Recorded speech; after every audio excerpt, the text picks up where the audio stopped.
Welcome to Kenton's videos. Enjoy the video. You begin by confirming which GPU nodes you can access and why. Once verified, make sure access keys use least privilege.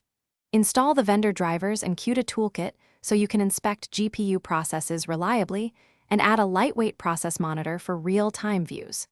Start a focused port and process scan on each chosen host now. Don't waste cycles on irrelevant machines. This gets you immediate telemetry and sets a baseline to spot an unusual or special bot in the GPU jungle.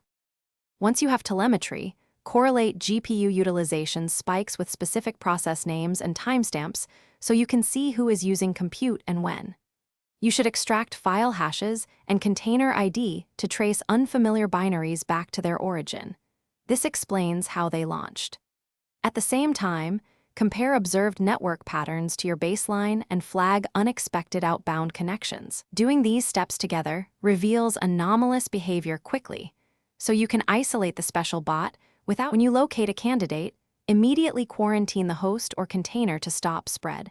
Once isolated, snapshot memory and the file system for forensic analysis so you preserve evidence. Then verify the bot by matching hashes, configuration patterns, and GPU/CPU usage fingerprints against known indicators. This confirms the special bot versus a benign process.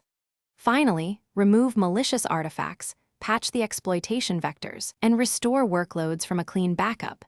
If things go wrong, check the snapshots first. They are the single best troubleshooting resource. Thanks for watching. Consider subscribing if we helped you.